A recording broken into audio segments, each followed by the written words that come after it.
You have debris collecting on your roof, you're basically creating a dam in areas where, roofs are supposed to shed water. The rain's supposed to hit the roof and fall right off the roof. But if you have a collection of debris anywhere, all that debris is just creating a dam where the water sits, and then it's growing algae. We've seen gardens growing on people's roofs. And you would never know that. Like, we made a video recently at a house where the guy had a garden growing in a similar area to that. And you can't see that area from the ground. So you would never know that that's going on unless you got your roof inspected.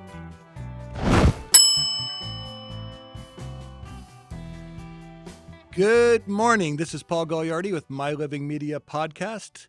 This morning, we're blessed to have the one of the owners of Fox Haven Roofing, Andy, with us this morning. Good morning. Thanks for How we being here. doing? I'm great, man. Thanks for coming. Excited to be here. Great. We usually jump into a bunch of questions. The first one I would like to ask is, how did you get into roofing? Get into roofing. My dad's a roofer. My grandpa's a roofer. My uncles are roofers. My cousins are roofers. I grew up in Philadelphia. My dad never wanted me to be a roofer, interesting enough. He wanted me to go to college and live a nice life, a better life. He thought roofing was hard. So he never wanted me to be a roofer. But growing up, I was like a bad kid. I kind of got in some trouble, and college didn't work out. Any jobs I went to didn't work out. So I always ended up back roofing for my dad. So through that process, I learned how to do roofing. And then I ended up in Florida at 23, trying to figure out what I was going to do with my life. Needed to make money. I knew how to do roofing. I knew there was good money in roofing. So I started roofing. I absolutely love stories like this. It's so cool that, especially because it sounds like there's some hardships there too. People go through their stuff to get here. Me too. And you go through your stuff. But I think, once you land, you appreciate everything that much more. So it's really cool. The way my whole life unfolded, it's like I kind of really all I did was mess up as a kid, and then it landed me in Florida, and then I had all this opportunity in front of me. It just worked out. Oh, good for you. Humbled. Yeah. So let me see here. From your experience, what are some of the most common issues homeowners face with roofs, and what preventative measures can they take? Common issues we see. Concrete tile presents a lot of issues for people. It's a beautiful roof. It's real common in South Florida, like that Spanish look. There's a lot of HOAs that require you to have a That concrete tile terracotta? roof. Yeah, it's concrete tile. There's clay and concrete, but they have the same look, that Spanish-esque look. But there's a lot of HOAs that they require you to have a tile roof because they're trying to keep the look of the neighborhood consistent. Tile roofs aren't waterproof. So the real waterproofing, what keeps the rain out of your house with a concrete tile roof, is underneath the tile, the underlayment we call it, the stuff we put down before the tile. If that process isn't taken seriously and done correctly, which a lot of times it's not, people experience leaks from anywhere from like 7 to 10 years, and they start to pop up all over the place. So 98% of the leak calls we get, roof leak calls we get, is concrete tile roofs. You get the water in there if you do lay that stuff down, the only way it would go through, there's like places where you hit a nail or the seams And then there's vulnerable areas on a roof where we put flashings, like anywhere where a roof meets a wall or anywhere where two roofs come together. We call that a valley. There's vulnerable areas on every roof. Anywhere where there's pipes coming through a roof, those areas are super vulnerable. And we see problems a lot with concrete tile roofs. So if someone has a concrete tile roof, it would be a good idea to have it inspected every few years for sure, just to make sure no issues pop up. There's general maintenance too, like keeping debris out of valleys, keeping debris away from and the vulnerable I know areas. that one well. I have a place in San Diego, Spanish style roof, and I have a fireplace. And as the roof comes down, it would collect the debris because I grow avocados there, and the stuff blows up onto the roof, leaves, all that stuff. And over years, it got picked up, and water was just staying there. And when I'm sitting there, it's like right above my fireplace, I can see it. It's like, oh my God, and roof issues. Anytime you have debris collecting on your roof, you're basically creating a dam in areas where, roofs are supposed to shed water. The rain's supposed to hit the roof and fall right off the roof. But if you have a collection of debris anywhere, all that debris is just creating a dam where the water sits, and then it's growing algae. We've seen gardens growing on people's roofs. Oh my God. And you would never know that. Like, we made a video recently at a house where the guy had a garden growing in a similar area to that. And you can't see that area from the ground. So you would never know that that's going on unless you got your roof inspected. The next question, roof maintenance is, crucial for extending its roof's lifespan. What practical tips can you offer homeowners to maintain their roofs? HOAs make people clean their roofs. Um, that's more cosmetic than it is preventative maintenance. But you need a roof inspection. I would say every 5 years would be a safe way to go. As it gets older, maybe you start to do it every year or two. But you want a roofer that knows what he's doing to look at the vulnerable areas, to make sure things don't need to be resealed, to make sure debris is not collecting in places, because all that stuff will speed up the aging process of the roof. Yeah, it's got things you don't even think about. You open your door, you go to bed, you do your Mm-hmm. thing, right? It's got to be an inspection from a roofer, though. I mean, it's the only way to go. We're the only guys that know how things should look, how things should be. So like you can get up on your own roof and look at it, but do you know what you're looking at? Do you know what you're looking for? There may be some glaringly obvious things like you find a hole in your roof, that's not right. But a lot of the stuff you would need to be a roofer to understand, oh, this is a problem. Someone's got to do something here. I want to go back to that original question, the first question. How'd you get into it? Is your grandfather, dad still alive? Dad's still alive. Dad still has a roofing company outside of Philadelphia. Yeah, and like I said, he never wanted me to be a roofer. But now, like years later, seeing like the kind of life I built for I myself was going through to say, you must roofing. be proud. Yeah, he's proud of me, and we talk about business all the time. So I would say it helped repair my relationship with him because of my past. It was a little rocky there for a while. But now I'm a completely different person, and we can bond over both having a roofing company. Oh, that's what a great blessing that is. Some people don't get that second chance. Somebody can pass or do whatever during that time span too. What maintenance practices can homeowners adopt to prolong the lifespan of the roof? We talked about that a little bit already and prevent costly repairs. Is that just the maintenance? Costly repairs, I would say, yeah, maintenance is going to help you from that. But then also, like, if you see something you may think is an issue, just have someone out right away. Because the longer you let it sit, the worse it's going to get. Roof leaks never get better; they're going to get worse.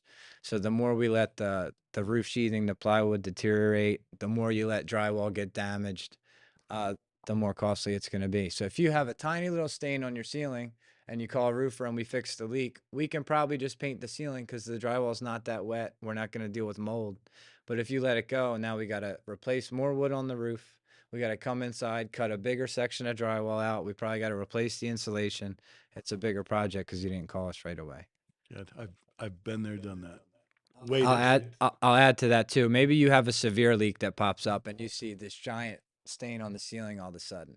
The best thing to do is get a little step ladder, punch a hole in the ceiling and put a bucket under the hole because if you put a drain hole in the ceiling, the water will just fall right through the ceiling instead of spreading this giant wet stain on the drywall. So you'll keep the damage minimized if you let the water come right through the ceiling into a bucket.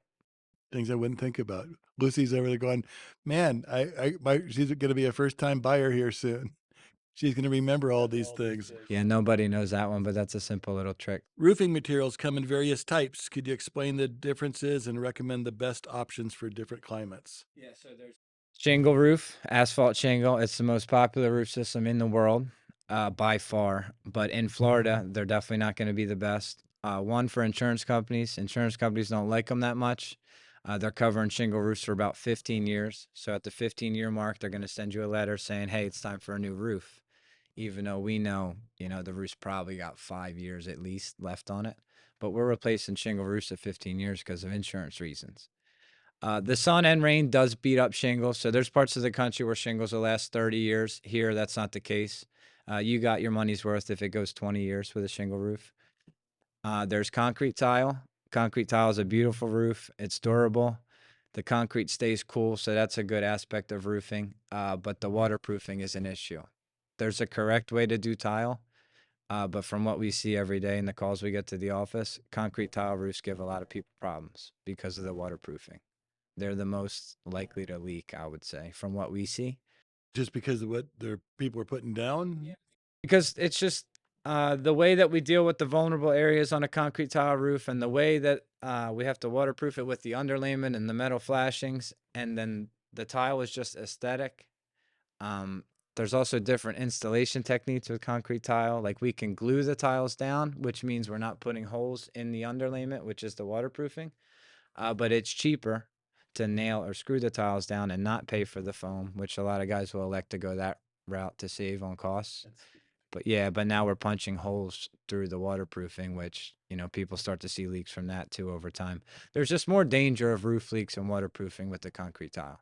But in my house, they do whittle the nails over time. It just, they pop up or expand and nails come out and water goes through the hole. Neighborhoods that are notorious for roof leaks, like specific HOAs that only have concrete tile, that we're in those neighborhoods once a week, once every other week, doing repairs on separate houses in there. It's what happens. And then you have metal, which is our favorite, which we think hands down is the best roof you can have in Florida. I think everyone kind of knows this now because you see the growth of metal over the last 5 years. They have the highest wind ratings. They're the most energy efficient, meaning your AC costs will be less because your attic won't be super hot because the metal reflects heat from the sun rather than absorbs it. Shingles, when they get hit with the sun, there's asphalt and shingles, so they're going to absorb the heat and continue to send heat in your attic long after the sun goes down. Metal doesn't do that, it will reflect the heat. I said highest wind rating, so you're the safest in a hurricane.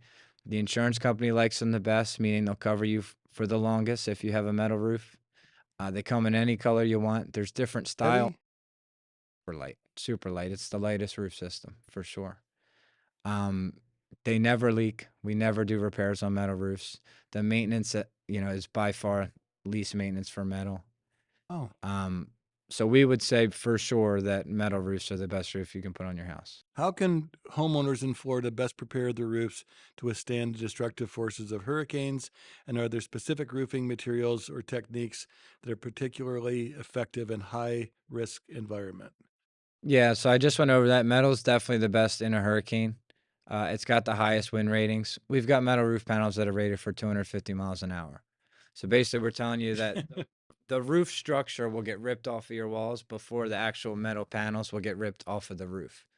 And that happened in Irma. There was roofs across the street, like whole structures of the roof, but they still had the metal on them. Wow. So metal's the best way to go. There's also, I don't know if people are familiar with a wind mitigation inspection. That's something that you would get after you replace your roof, and that's what you hand the insurance company, and they'll base your premium off of that wind mitigation inspection. So what's on there is just basically different items that an inspector looks at to grade your house on how hurricane proof your house is. And they look at the type of roof you have. They look at if you have impact windows and garage doors. They look at how the roof is strapped down to the exterior walls of your house to prevent the whole roof from getting lifted off your house. They look at your underlayments, so what's Wait, underneath go the go back metal. to that. They strap it down. So the roof framing, the 2x4 trusses, the structure Yeah. of your roof, they intersect the exterior walls of your house. Your roof overhangs your exterior walls, the outline of your house. So we strap the roof framing down to those exterior walls to prevent wind uplift from ripping the roof off of your house. So every roof overhangs your walls by like a foot, 2 feet, depending on the house. So there's a methods to strap the roof framing to the walls to prevent the hurricane from ripping the roof off your house. And there's some methods that are stronger than others. So on that wind mitigation inspection, an inspector gets in your attic and looks at how your roof framing is tied down to your walls, and they give you a grade. And then the insurance company looks at that grade and says, "Okay, this guy's got double wraps. That's really good." So he's strong. So every time we do a roof, when you're done, you want to get a new wind mitigation inspection and send that to your insurance to try to get a lower premium, or use that to shop for different insurance companies, because we've made your home more hurricane proof with the new roof. So you want to get credit for it from your insurance. What about insurance? I mean, how's that affecting your business these days? We do a lot of roofs because insurance companies are requiring people to replace their roofs after 15 years if they're shingles. Also, what we see is if you're trying to sell a house that's, let's say it has an 11-year-old shingle roof, it's going to be really hard for the buyer to get a new insurance policy on a roof that's 11 years old. Really, 10 years or older, it's hard to get new policies written. So a lot of times in the sale, either the seller of the home has to pay for a roof before he lists it. He has to credit the buyer for a new roof. That comes up a lot because it's hard for the insurance companies to write a policy on a roof that's that old. The insurance companies used to let they called it a roof certification form. We were doing a lot of these like 3 or 4 years ago. They used to have a form that a roofer could fill out, and it was basically just a roof inspection of a homeowner's house. And they would let us, the roofer, take pictures, put an inspection report together, and give an expected lifespan of the roof. Like, okay, this roof has 8 years left. And the insurance company would trust our word for it and give you coverage for 8 more years. But they don't, Somebody came in, took we don't advantage of it, really, and ruined yeah, it. we don't really do those anymore. Um, they don't really accept them. They don't really ask for them. They almost just look at what zip code is this person in and how old is the roof on paper, how many years? And oh, it's 15 years there in this zip code. We got to drop them. Um, any key factors homeowners should consider when hiring a roofing contractor? Yeah, there's a lot of them. We're not all the same. Every roofing company is not the same. And you're gonna, you could get 7 quotes, and the prices could range pretty significantly. But you have to do your research. One, so look online, look at the reviews. You should be paying attention to how professional was the whole process in collecting the quotes. Like, did the guy show up on time? Did he give you a call to confirm your appointment? Like, how was his presentation? How did his truck look? How did the actual physical contract look? Like, was it nice and professional? Or was it just a sheet of paper with, pen written on it? So you should try to be gauging how professional that company is with the whole process from when you called the office till the time you met with the sales rep and they gave you the quote. Like, what did that process look like? Because that's a good look inside to what kind of company you're dealing with. If they were unprofessional, if the guy was late, if no one really gave you a call to confirm the appointment, that's probably the type of communication and customer service you're going to get with the roof. The other big one is I feel like a lot of customers will choose their roofer based on the sales rep from that roofing company. But you have to understand that that sales rep probably has very little to do with the company's operations as far as like delivering good customer service. So communication from the office, how organized are they, their calendar, their crews, all that stuff comes into play. So you're really hiring a company, you're not hiring a sales rep. But some people get hung up. They try to pick the sales rep they like the best when they should be looking at the company's reviews, the company's operations, maybe visit the office because you're hiring a company to do your roof, not just one I feel sales. so bad for people when they get taken advantage of, and you can just see it. I remember meeting you and seeing your facility over there, and just everything's buttoned up from the second I walked in the door, how I was greeted, how you've managed how professional you've been with us, and just I really do appreciate that. In fact, at my place in San Diego, it was funny. I was in Utah at the time, and I told my secretary, call like 10, 15 roofers and tell them to get there at the same time. She goes, why would you do that? I said, because I'm going to get a great rate and I'm going to find out. I'll just weed them all out in front of each other. Somebody's going to stand out like a sore thumb. So all of a sudden, all these roofers are standing around. Some of them are mad because they've got their competitors there. Others were, I didn't care. It's go, you guys go your thing. This is the house. Do your thing. So great. And I got ranges from $95,000 down to $15,000. And I'm like, wait a minute.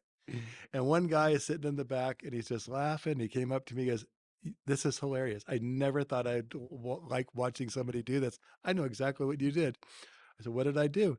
You're weeding people out. It's, absolutely. Tell me about yourself. That's the guy I hired. He did a really good job. He was thoughtful, polished, You professional. remember what you paid him? I was like, I didn't repair all of it. I had them just have to redo some areas, like you said. I do need to, eventually. I'm gonna have to get a new roof there. It's but it's kind of a working ranch. It's an avocado grove, so I just used it to go out there and love my life out there. But from 95 to 15 was, it's Yeah. well, wait a minute. Well, obviously the price is a major part of the decision. Like, the price is important. It's a big investment. People would rather buy a car than a brand new roof or a boat. But you need a roof. That's what protects your home. That's what protects your family. You need a roof. What we see a lot is people put way too much stock in the price they're going to pay, and they want to pay for the cheapest price. But there's a reason that roofer's the cheapest price. And to cheap out on your roof, which is what's going to protect your home, the contents inside the home, your family, make you feel safe during a hurricane, to select the cheapest option for that, and it's going to be on your home for 20 to 30 years, for metal maybe 40 years, it's a little short-sighted. And those are usually the people that get stuck with the horror nightmare stories. It's usually when you pick the In the long cheapest run, you'll price. spend more because you're gonna Exactly. do it a few times. Yeah, And 100%. that's another thing is you brought it up today is, most people aren't gonna think that, when you're looking at a roof, that's just the aesthetics of it. It's what's underneath it that really is kind of what connects everything and makes it work, right? Exactly. Yeah, the roofing for the most part, unless you someone really butchers the roof, it's gonna look good from the ground when it's done. Uh, but is it not gonna leak? Is it gonna last as long as it's supposed to? Like, you're not gonna see that with a visual test from the ground when the guy's done the roof. So it's important that you don't want all these surprises coming down the road. Okay, DIY roof repairs are tempting for some homeowners. What risks are associated with DIY roof repairs, and when should homeowners seek professional help? Unless you're a guy that's very handy and like maybe you have some trade experience and you're just like a blue collar guy and you've learned other trades and you have a good idea of what roofing is, I wouldn't mess with it. We had a customer that got up on the roof. We had just finished the roof, and the next week he got up there to paint something, and he fell off his own roof. And he dropped a bucket of paint, and he got paint all over the brand new roof. We had to go switch out panels. He hurt his foot. So there's a safety part of not doing your own repairs, but then there's also like you see commercials for what it was it Flex Seal, like it's like a tape that they say will waterproof anything. We've seen it a million times, like roof leaks where someone tried to put that flex tape stuff. That's not how you fix a roof. The tape, you can't tape your roof back together. So I don't really see any circumstances where a DIY roof repair would be smart to do. Point taken. I've tried it all. Yeah, you're gonna kill yourself on a Saturday. You're gonna be sweating all day, and then you're gonna be calling us anyway. So just save yourself the headache. And I think we've kind of covered this, but there might be something we're missing. What key roofing terms and concepts should homeowners understand to better communicate with roofing professionals? The wind mitigation's a good one because there's specific details of the roofing project that you'll find in your contract that will be in regards to your wind mitigation, and that's a big one because if you're gonna pay us to do your roof, you want your home to be the most hurricane proof it can be. And you want to make sure that if there's a possibility to pay less on your insurance, that you get that. Like you're investing all this money, it'd be nice to have your insurance go down. So there's items in your contract that will spell out what your wind mitigation score will look like and how they're going to improve it. So it would be nice if you knew what those items were. So when you're comparing quotes, because that's a big factor. I'd also look for if I was looking at a roof contract and I had 4 estimates and I was a homeowner, you wanna make sure the roofer's listing out the exact materials they're using on the roof, and they're not using, like, generic bland language. Like, for example, say I was using an Owens Corning shingle, Owens Corning duration shingle. That's what our shingle quote would say. And get the exact manufacturer, the exact line from that manufacturer. I'm telling you exactly what we're gonna use. That way you know what warranty you're gonna get, what company you're dealing with. Some people will put something bland like architectural shingles. Well, they're not telling you what shingles they're using. And if they put that, they're probably using the cheapest shingles money can buy. You're not going to get a professional warranty from them. So that's an easy one. Like make sure they're listing out the exact materials they're using, company, manufacturer, type. Because if they're giving you bland language, it's probably the cheapest. But I never thought it's a pretty complicated process when you really get down to it. There's a lot of stuff that you have to be thinking about. As a homeowner, Well, homeowner and you, I mean, you know what you're doing, but I would imagine most people, I I know what home service is all about. I mean, some guys just go in as fast as they can. They take the money and they go, "Hey, we got 5 grand at the end of this job. Let's move, hmm get to the next one." And they're not really the polished professional guys you want taking care of your house. They're just in, out, done, and you'll never see them again. when you hire a roofer, you want to be looking at that roofer for someone you're going to have a relationship for a long time, like 20 years. If I give you a 20-year workmanship warranty, which we do on our metal roofs, you got to be able to call me for the next 20 years. And then even we for our metal roofs, we offer a complimentary maintenance program included in the price of the roof. You don't pay extra for it. We just do it where we come out every 5 years for the whole warranty period to do an inspection and any general maintenance that needs to be done, included in the price of the roof. So any metal roof you buy from us will come out every 5 years for the 20-year warranty period to make sure nothing pops up, to clear the debris out of your vulnerable areas, your valleys, make sure there's no debris in the gutter, reseal anything that needs to be resealed. And if we find any issues that we think we need to take care of, we'll do it then so that the problem doesn't get worse. Are you actually scheduling that at the same time, like when you're leaving, you schedule those When we appointments? when we finish a roof, we schedule it for the 5 years out in our system, and nobody does that. But we're confident in our metal roofs. We're confident in our workmanship to be able to offer that. And it'd only take a guy an hour every 5 years, so we just throw him on the schedule. Only for metal roofs, though. That's amazing. I would never have known that. Awesome. Roof damage can often lead to insurance claims. What advice do you have for homeowners when navigating the process of filing insurance claims for roof repairs or replacements? And then what should they expect and how can they ensure a smooth process? The first, I can answer that for 'em. Metal roofs, do it through Foxhaven. You need help if you're a homeowner. You definitely need help. So we file insurance claims for roofs when there's wind or hail damage or any other act of God, if a tree falls on your house, anything like that. And the way the process works is you call your insurance company. You say, I need to file a claim. There's been wind damage to my roof. Maybe you had shingles blow up. Maybe you had a guy like me get on your roof and tell you to file a claim. You file the claim with the insurance company. In a couple days, it's usually pretty quick. An insurance adjuster from that insurance company will give you a call and say, hey, I got you on the schedule for next Wednesday between 10 and 11 to come do an inspection on your roof. If you're working with us, you let us know when that is, and we'll meet the adjuster out there to walk the roof with them, just to make sure we're all looking at the same things, to make sure he takes pictures of all the damage that we see, just to make sure he does a thorough inspection. If there's clear damage on your roof, he'll do his inspection. He'll go back to the office, and then he'll send you an acceptance letter saying, hey, there's been damage to your roof. The insurance company's going to pay for your roof. They'll attach a roof estimate with that paperwork where the insurance company is going to tell you line item by line item everything that your roof needs to replace it. And a lot of times those insurance estimates are short and they're missing things that you need. But as a homeowner, you would never know that. So you would say, okay, they approved me for $16,000, but all these roofers are telling me my roof costs $25,000. And a lot of homeowners, if they don't have help, they'll just give them the $16,000 from the insurance and pay the difference. But that's not the process. The process would be me, the roofer, types my own estimate, sends it to the insurance company and said, I know you said the roof was 16,000, but really it's going to cost 25,000. And here's why. Here's all the items on my estimate that weren't on yours, but we need to do them because of either building code requirements or just, they're required. And then we go back and forth, and then they usually approve the rest of the money because the items we're listing are real items. We're not BSing them. They're real items that need to be done on the roof. So you need a roofer to help you with that because you would never know that from being the homeowner.